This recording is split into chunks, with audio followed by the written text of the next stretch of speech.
All right, everyone. Welcome back to another episode of Claims Denied, a hospitology podcast. We are doing a live recording, so apologies for any audio snafus, but I'm extremely excited to be joined by Matt Sakumoto here. We've got some great announcement, a great announcement coming from him. And, really excited to have you on. Thanks for being here. Nope, super excited. I didn't realize it's called Claims Denied. It's mildly triggering, but we'll roll with it. Yeah, no, I'm sorry about that. I figured it would be like a good kind of healthcare centric name, but also like slightly edgy, So that's what I'm going for as the creator. Like gotta draw attention. So anyway, thanks again for coming on. We're actually at the Nabla Summit, the Executive Healthcare AI Summit right now. So really would love maybe just to start off for you to give a little bit of a background, and then we can kind of dive into maybe some themes from the week and go from there. Love it. No, looking forward to it. So yeah, I think a brief background on myself, practicing virtual primary care physician. So that's kind of where I cut my teeth and got to do a lot of the startup-y sort of things. So still practice clinically, and then currently just on day 4, so you're catching me at a good time, day 4 of the Chief Clinical Product Officer at Nabla. Yeah, so that's the big news, everyone. I don't know when that news will go live, but as of recording, it is not out in the public. So that's pretty exciting. I feel like I'm like a kind of fake journalist in the way, getting to break something.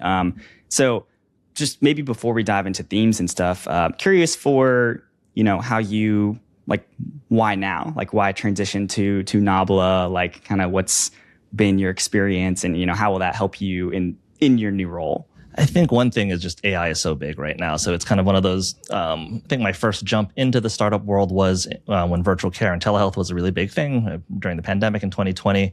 This is really kind of that next big wave, really game changing and practice changing. So being a part of that, getting to build that, and rather than just having to kind of use whatever tools are out there, actually being able to shape that product, and interface with a wider swath of health systems and colleagues and things like that. So for me, it was a perfect timing, great opportunity. Yeah, it makes a lot of sense. And congratulations, super, super cool to see. And I know Nabla is a great organization. So, another great leader joining that pack will be fantastic. So Matt, something that, we were talking in the elevator on the way up was how ambient is kind of saturated and kind of it's maybe table stakes at this point in healthcare as far as enterprise adoption and physician adoption is concerned. And there's been a lot of really interesting themes discussed at the Nabla Summit so far, like the world models from Jan LeCun and other things that other leaders have discussed. So I'm just curious for your perspective on what's the current state of play in AI as you see it in your past roles and now just joining Nabla. I appreciate that. And I think for me, the theme that I'm thinking about is right now, ambient scribes are writing notes. So it's putting words on a page. My vision, and I think that I see both Nabla, working with Jan LeCun and everyone else, is kind of taking words and turning them into actions. So that's kind of the thing now that I'm really looking forward to is writing notes. Great, definitely saves me time, but how do we save more time, kind of take away some of those extra clicks, extra tasks? And that's kind of the actions. Agentic AI is kind of the buzzword there. So really moving from words to actions is where I see it going next. Yeah, that makes a lot of sense. And that's also aligned with a lot of the themes I've been hearing out of, both health systems and AI players. Is just how, that movement, deeper movement into the clinical workflows and, RCM functions and in those sorts of things. How would you kind of, you've got a lot of experience, both as a practicing physician and at Sutter Health, correct? How do you think that gives you an edge as far as, what physicians are looking for or new products to think about or kind of speaking the physician's language, those sorts of things as you embark in this new role? And as I mentioned, you call this claims denied. So I think it's one of those things where I'm living the day to day. So I think that's kind of all the small frictions. It's I still live and feel that and work very closely with colleagues that do that as well. So I think it's that lived experience, taking kind of what's happening at the front lines. I think my role and my goal now is to sort of be that trend spotter. So kind of what are the really big things that are bubbling up that these new tools can kind of take advantage of. And so I'd love to double click on that. One, how do you do research? Like what are your frameworks for like solving problems? And then two, like what's interesting you right now? Like what are the trends? I think for me, and it's talking to the people, and then not just the physicians, but there's a whole workforce and a whole team out there. So I think that's for me really important to see what are the nurses doing, kind of what are the front desk doing, what is the back office doing, and where can we not just shift work from, make it easier for the doctor, but it's harder for whoever's processing it down the line. So really kind of understanding the impact. So that's kind of a lot of the work I come from and work that I do is implementation science and like studying the process. I think that's the piece there is kind of where are things happening and where are the true bottlenecks? Where can you actually have an impact to unlock and provide value both for the doctors and the patients? Yeah, that makes a lot of sense. And so I'm very curious, just because you have, health system experience and physician experience. I feel like, in venture land or in kind of hype land, there can be a certain thing said or a certain reality. And then there's a very different reality in actual practice or at the health system. So what's like kind of the biggest misconception or something you wish either side knew about the other side? That makes sense? I think the biggest misperception, particularly for large systems, is that large systems have lots of money. Technically, they do, but they have lots of money in lots of small pockets. So I think that's the part where each department has its budget. And I think for me, living on that side of the world, like you kind of have to understand how to build coalition on the other side from a health system side. So I think as you VC firms and definitely startups pitching into large systems is understanding that there are minimum like 5 different departments, 5 different players. So rounding up all of those folks and having multiple champions is always like the way forward. Yeah. Okay. So that's interesting. And so I was having dinner with a fellow CMIO last night, and they were talking about how, the large health systems have like the sergeants and the lieutenants and the champions and those sorts of things versus like a smaller or mid-sized system or even a large ambulatory practice. Would have one who's wearing, all the hats, one CMIO or whoever that person is. So how would you, what advice would you give to, the small or mid CMIO versus the large one? And like, how do you kind of, I guess, competitively differentiate or like make the best decision for, your organization? Like, how would you kind of work through that? I think a lot of it is finding the right tools for the right problem that you're trying to solve, right? It's like, you don't need to have this big enterprise software that can do everything. So I think it starts with defining the problem and the problems that large systems face and medium size practices face. Some of them are shared, but some of them are specific to kind of what you're looking for. So again, making sure you're not overpaying for all these things you don't need and really defining the problem first and then going for a solution, not the other way around. One other thing that I'll say is I think the good vendors that do this also kind of come in with that mindset. It's like, what are your pain points? Like, let's actually kind of figure out what the right solution is. And, if we're not the right one, then that's also fine. So I think it's also being willing to be a co-developer in that solutioning. I think that's very humble of you to say, if we're not the right solution, that's fine. But that also like makes sense, like not everything is right for everyone. So I'm curious, like at Sutter, and then we can kind of get into more like Nabla and AI type things. Like, what was your framework for identifying problems? Like, was it kind of multidisciplinary between like finance and other departments, or like were you just kind of given your orders and sent on your path, or kind of how did that work? I guess if that makes sense. I think the nice thing is there were a lot of shared goals. Sutter, large health system, kind of spanning everything from Sacramento down to Santa Barbara now. But with some of the new leadership that came through, it really was like I'm thinking back in 2024, it was like access and in-basket. So it's like a very clear directive to be like, okay, like how do we improve patient access through various things, and how do we reduce that in-basket burden? So having kind of those clear, easily recognizable goals really helps align kind of us at the local level to what's needed to be done at the system. And again, those are definitely shared issues across different groups. Yeah, that's super interesting. So you just joined a new organization. I'm curious, just from a like pure, people and culture perspective, like how would you compare and contrast like your old role versus Nabla just in your first few days here? I will say, like, I'm very impressed by the level of organization that is at again, what I kind of perceive to be a smaller company, but just kind of the my onboarding, I'll be honest, this was a more structured onboarding than kind of starting at a large corporation. And I think it just comes with a group that has needed to work remotely. So there's these kind of very clear processes, which for me, I kind of like having a step-by-step. And then culturally, it's different. I think being for Sutter, I was primarily at the San Francisco location, so everyone was in a pretty close proximity. For Nabla, we span everything from California through the Midwest to the East Coast to their Paris office. So having that spread, that just diversity of kind of just cultures, perspectives has been really, really refreshing and cool as well. Yeah, and just from the outside looking in, I've worked with the Nabla team and written about you guys quite a few times, and it's just, it's cool to be here and cool to hear you say similar things. So something that I'm just pretty generally interested in is, it seems like we're kind of maybe a little bit in the Wild West of AI right now, as far as regulation and guardrails, and one state's saying one thing and another state is allowing AI prescribing, and those sorts of things. So I'm curious, like, how do you kind of, what's your experience with kind of like regulation, and like where you kind of see the puck moving? Like, is it going to be state by state, or will kind of CMS step in, or what does that kind of look like? Oh, if I only had a crystal ball. I think there's going to be definitely a state by state kind of movement.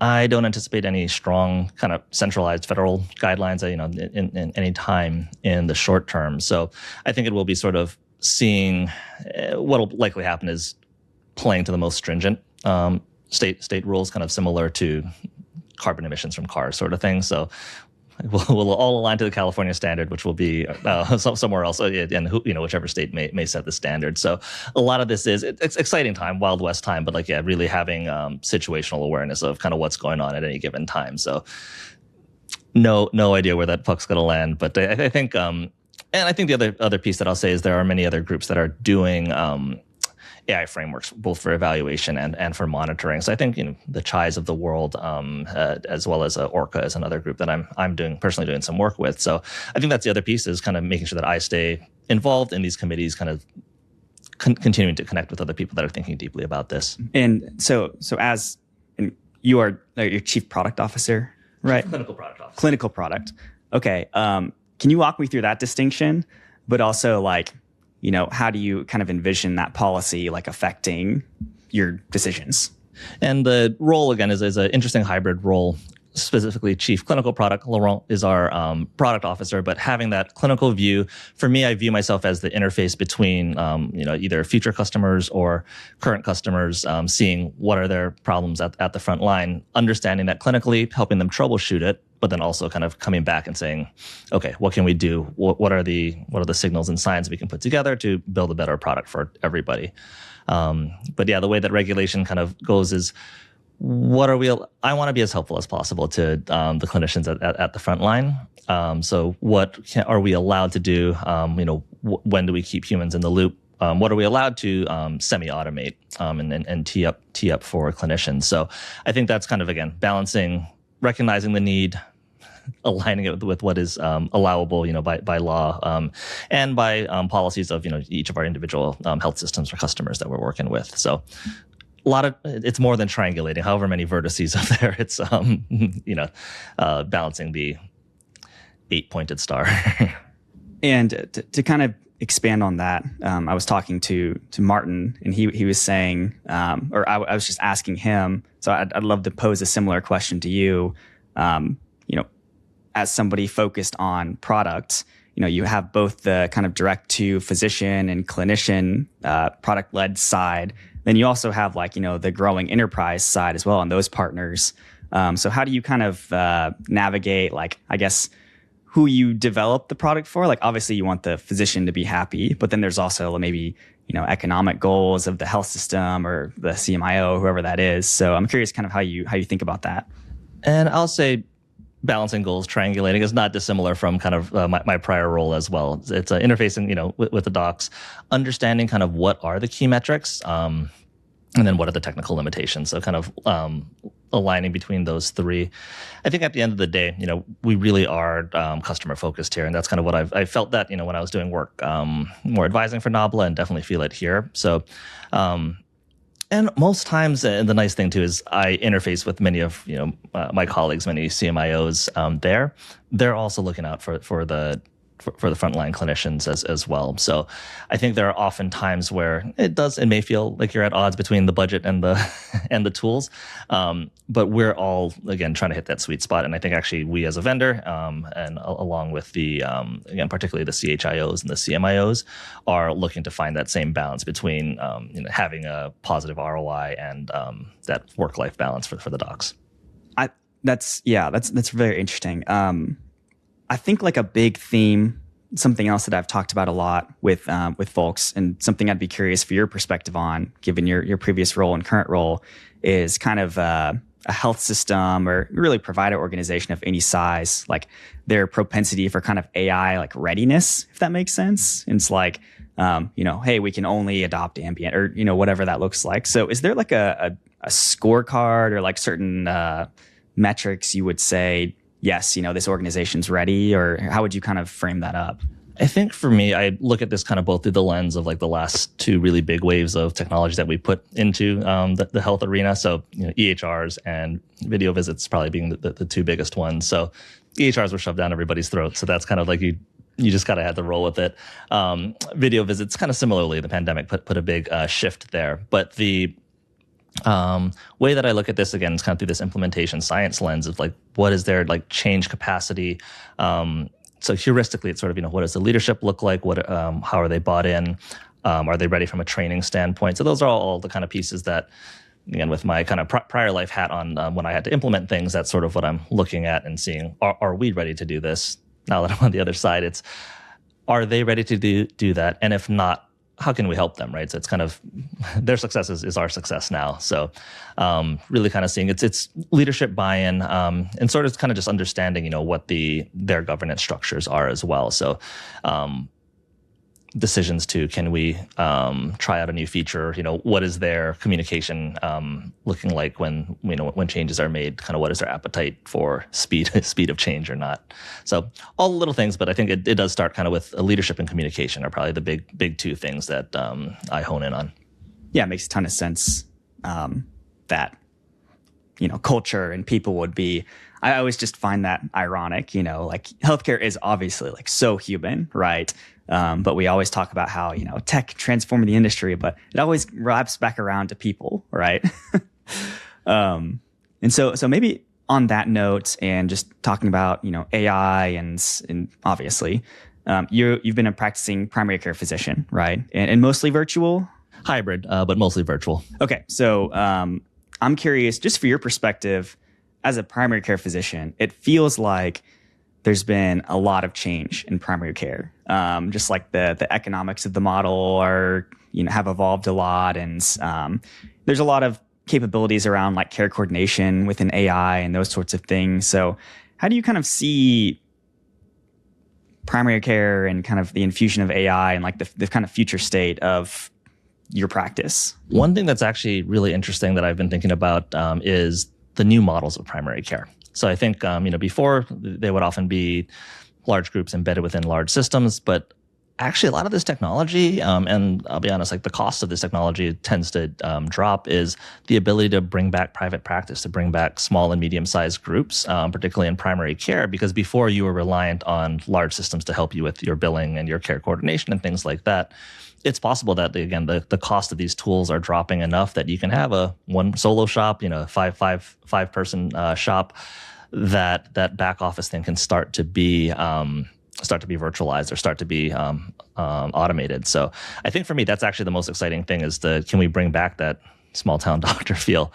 And I think that is actually possible with a lot of these tools that are coming out. Everything from rev cycle, care coordination, patient outreach, automated patient intake, self-scheduling, all of those things. Okay, so I'd love to pull on one thread you mentioned or kind of alluded to, which was kind of restoration of physician independence. And so, you've been in a bunch of different settings and you are a practicing physician. So like, do you think like healthcare is at its healthiest when there are independent physicians, like that kind of dynamic versus what we have today? I mean, this is what I was like looking forward to getting into you with as well. So this idea of mergers and acquisitions and kind of this arms race for things. It's definitely been moving in that direction as you see larger systems gobbling up smaller ones. I think balance is always healthy, right? So I think having competition is good, and it gives patients choice. So I think that just kind of people try things out different ways, and I think from a large health system standpoint, standardization is good. But when things become too homogenous, then I think that's also not great. So giving patients a choice, having like, again, that kind of diversity and competition, I think is always good. Yeah, and it's just so interesting because the AMA puts out that report, or they have been the past couple of years, around like physician consolidation, and they talk a lot about primary care, or just generally in the industry, like the subsidy model employed by the hospital systems, and the like consulting groups like Kaufman Hall have talked about how that's increasingly untenable. And so then, I hear from some health system folks where they're saying, yeah, these primary care groups are coming to us and they're like begging to be bought, or whatever. And so I hear that on that side. And then I hear, yes, technology is enabling independence. And so I'm trying to like reconcile, I guess, how those two forces converge, if that makes sense. I'm just curious, like, do you have any thoughts around how that comes to be?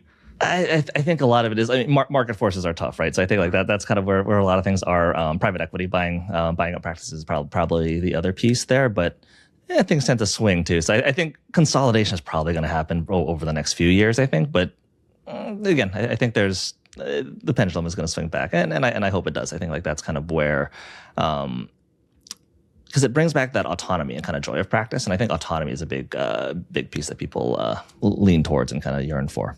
And to your point around more technology, right? Like you can conceivably do more with less, and so maybe that makes independent primary care groups more tenable, right? And you can potentially have maybe not like a completely independent group, but a large primary care group with a capital partner or something like that, an MSO, like something to help you have some sort of economies of scale. So maybe that's kind of the end result. I don't know if the vertical integration or like the health systems buying the physician groups is the ultimate thing we want in healthcare, given how consolidation tends to drive steerage and those sorts of things. But the other thing that consolidation does that's interesting is the standardization you mentioned, and I guess technically less fragmented care, right? Because it's all in one system and those sorts of things. So I don't know. Those are just kind of some general thoughts I had around that. But kind of beyond primary care and consolidation and those sorts of things, what else have you kind of been nerding out about in healthcare? You're active on LinkedIn. You talk to a lot of people. What's kind of been like the flavor of the month recently around conversation in healthcare? I think for me, and this kind of goes back to various things with economies of scale, is the hope. I still I'm holding out hope for that move towards value-based care, and like true value-based care, not just buzzwordy value-based care, because then the economic and incentive levers start to change, right? How can we actually, again, as a primary care doc, how can we actually incentivize prevention, decrease those kind of things? And I think that's actually where primary care tends to shine. So giving more time back for that care coordination, relationship building, and prevention. I think so. For me, it's, again, some of it's tech-enabled. A lot of it is just straight up being human and giving that time back and time to build out those relationships. So I think for me, that's kind of how do we build tools to give back time to actually bring that human aspect back to medicine. Yeah, and obviously, like, I love that answer, and I think anybody would agree with you that that's like the ultimate end state in healthcare. So I'm curious for you, are there any recent models that have been announced, or like, is there anything like any gaps missing, or like a financing mechanism, or what kind of do you think needs to be enabled like within value-based care to kind of flourish? I think the hardest part is like, it's really hard to measure prevention. Like, how do you count something that didn't happen, right? There are statistical ways to do it, but in general, a lot harder to do. And the payoff times, I think, happen on like the 3, 5, 10 year scale. So I think it's the ability to not have to go year to year. And I think that's the harder part is the current insurance, medical insurance setup is kind of incentivized on a year-to-year basis. So having those 3 to 5, 10-year timelines, I think, is the way to go. I haven't seen anything that's like really pushed, been able to push that forward. But I think that would be, for me, it's hard to show results in a year. Yeah, and something else that I've been thinking about is just, and I'd be curious for your perspective on as a physician, is like how to standardize like quality or like define quality, I guess. And I know that's like a common talking point in the industry, but people have talked about like star ratings and how that can be financially engineered or whatever and solved for and those sorts of things. So how would you go about answering that question? Like, how would you define quality? I mean, every system is set up to be gamed, right? So I think as soon as you set a metric, a numerator and a denominator, people are going to game however it goes.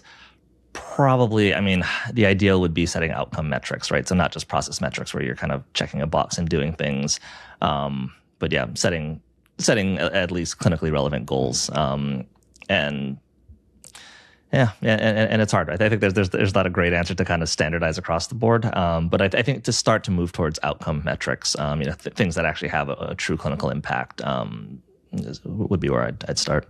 And so, like, in your opinion, do you think we should move toward fewer North Star goals, or like kind of how would you frame that up? I guess in an ideal world, it would be kind of letting practices pick the goals that are most relevant to them. But then again, if you have too many options, then it's kind of you're comparing. You're not able to compare apples to apples there. No, I have not figured out my utopia for for that care just yet. If any of the listeners or you have an idea for that, yeah, definitely, I'm all ears. Yeah, nor am I a policy guru or profess to be. So it's just fun to riff on, and something else that is fun to riff on is kind of like that churn problem that you alluded to earlier. It was around like, hey, how do we create more long-term incentives in healthcare, right? Because everything is so year-based, or 2-year based, or whatever it is, like performance year, even in value-based care, and even beyond that, like executive turnover is like employee turnover, like all of the things solve for short-term metrics. But maybe like more broadly from just like, talking about like the employer and insurance and kind of patient relationship, like what do you think could be interesting fixes or models to solve for like that churn problem? I mean, I think that's another thing, as you alluded to, is that employer-based insurance, where if a patient is switching jobs, they may or may not be able to keep, their care team as they go across. So finding some way to have, continuity for that, again, at the risk of kind of going towards healthcare for all and things like that. But I think that's where it is. It provides that stability, both again for the patients and for the health system, because like they'll know that, okay, we can continue to provide at least some level of care for this patient because their payment mechanism basically will remain stable. Yeah, that makes sense. Something I've been just thinking a lot about and hearing folks talk about, especially maybe kind of like the higher earning health system. So like the Baylors and the Advent Healths of the world is kind of this, and in general with AI, is this turn toward consumerism, right? And like more consumer facing things. I think as, the Gen Zs of the world get older, they're going to like look at healthcare and be like, why can't I schedule this online or those sorts of things? But also, maybe there's some sort of consumerism like in ICHRA based kind of, HSA expansion or something where the consumer actually, picks their insurance. But then on the other hand, I have those conversations with people like lay people, people who are not like deeply involved in healthcare. And they're like, I don't want to pick my health insurance, like somebody else can deal with that. Just give me like 2 options or whatever. So maybe there's like some AI opportunity there to help them pick or something like that. But I think it is an interesting thought experiment on like, how do we introduce more like consumer forward forces in healthcare? Now, I'm curious if you've given any thought to that or if there's anything kind of similar to that you have thoughts on. Yeah, this is an idea I'll give away for free. And I've been bouncing around this for a while. It's like, I predict that within the next 5 years, there's going to be like an H&R block for picking your insurance. I think that's like the level of complexity that's there. And how do you have, that kind of that it's financial literacy really to kind of say like, okay, what premium level do I need? What deductible level do I need? It's going to take someone, I guess, unfortunately, we're creating a new industry for this, but I think the amount of choice I think is going to increase, and then it'll be, I mean, maybe it'll be an AI bot, but it'll be something like H&R Block to help you pick your insurances. And again, ideally, it's not through your employer. You can actually have it like on a marketplace level, at least, that you can be sure that you can hold on to that insurance for more than just a year. Yeah, and I just kind of think about the incentives at play there, where like if the patient, or I guess the customer in this instance, however you want to frame it, is directly picking the insurance, then the insurance actually has a vested interest in the person rather than the employer, or the captive membership or whatever. And so then if I think about like the derivative effect of that, I guess it's like then like the broker kind of becomes the intermediary, which is already is, but yeah. So that's just, I don't know, just an interesting aside. I'm going to take a hard left here. This is just one that, again, thinking about the hospitality mergers and acquisitions thing. From your standpoint, which board game best encapsulates kind of this Game of Thrones like thing? Like I said, I've kind of thrown out the idea of like maybe Risk, maybe Monopoly, but again, on that hospitality mergers and acquisitions sort of thing, is that something that you've given it some thought? That's interesting. Like, if healthcare M&A were a board game, which board game would it be? Honestly, I haven't played a ton of board games. I think Risk makes a lot of sense because it's like kind of accumulation and those sorts of things. But also like Catan makes a lot of sense too. As far as like there's some economics and some stakeholder kind of persona kind of things going on at play, and you can. It's kind of zero sum in a way, right? Because like, who has the longest road? It's only one person, There's always one stakeholder with the longest road, it seems, in healthcare. Right now, it seems like that's like specialty drugs and, GLPs and stuff like that. But I feel like that can shift tomorrow, like managed care is getting destroyed right now. Like maybe that'll shift in 3 years, it's an interesting world out there. But M&A, especially on the hospital side, has been very, very muted. Like you had this whole, post-COVID, like low interest rate environment, really with everything, everything was frothy. But weird kind of cross-market mega mergers, like the Advocate Health type thing. And then like Risant was formed by Kaiser, like those sorts of things. But since then, the administration has the FTC has kind of shut off large scale M&A, especially on the provider side. And most of the M&A we've seen lately in healthcare has been like bankruptcy or divestitures. And so like the Ascensions of the world and Tenets, like they're like optimizing their portfolio, like divesting the, bad payer mix hospitals and like solving for, where are we most dense in what markets, and like where can we put highest acuity into inpatient and highest acuity into outpatient, like those kinds of things. But I'm like sitting here like, man, there's nothing to really write about on the hospital M&A front. Now, I will say what's interesting, as we speak, as this is being recorded in late January, there's been a number of health tech deals recently. Sword just announced a deal with Kaya. I think it was like something around 300 million or something. And there's been some other deals as well. Have you given any thought to that, or like how do you kind of think digital health will play out as far as consolidation and M&A goes? I think for me, it's been really interesting to kind of see how these partnerships are forming, right? So it's not just a vendor and a health system. They're often either co-developing and things like that. So yeah, I like that take where potentially it's the it's not large systems buying up practices, but it's large systems buying up tools and kind of ways to do that as well. So. Yeah, exciting new world we're moving into. Yeah, totally agree. Well, I feel like we've really covered a wide range of topics here. I'd love for you to give me maybe in 5 years. Let's say you're still with Nabla, hopefully all is well. Of course. Where do you kind of look up and see yourself and see the organization? I think for me, it's really being embedded into that workflow. So like right now. You have to talk with the patient and kind of think about what your next step is. I want that next step to be there before I think about it. So I think, again, going back to Jan LeCun's world models and being able to kind of say, this is the larger state and where things are going to be. So I'd love to just kind of see, it's prediction and being able to do the action that I wanted to do before I thought about it. So everything a little more automatic. Yeah, I love that. Yeah, me too. And for listeners who have joined the Hospitality Podcast, Jan LeCun basically predicted that, I think he said that world models would be out in the wild in the next 1 to 2 years, and that in the next 5 years, there would be some pretty interesting implementations. And obviously healthcare is one that's top of mind, especially as his firm partnered with Nabla. And so that's very exciting to see. And maybe in 5 years, I'll be out of a job. I don't know.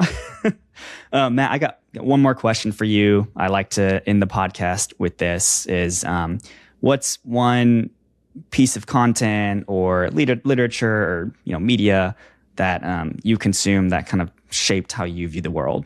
I think actually, and this is a book that I like to put out for folks, it's the Innovation Stack. So co-founder of Square kind of put this together. And it's this idea of like, don't try to think too far about using someone else's playbook, but it's like, pick a problem, solve a problem, and each time you solve that problem that no one else has, that becomes your moat. And for me, that's been definitely when I work with startups and on the startup side, but even within a large health system, it's like, okay, how do we solve problems in a way that's actually helpful? So Innovation Stack, Jim McKelvey's book, absolutely love it. All right, sweet. I keep saying this, but like I've got this growing like Goodreads need to read section now. So thanks for that.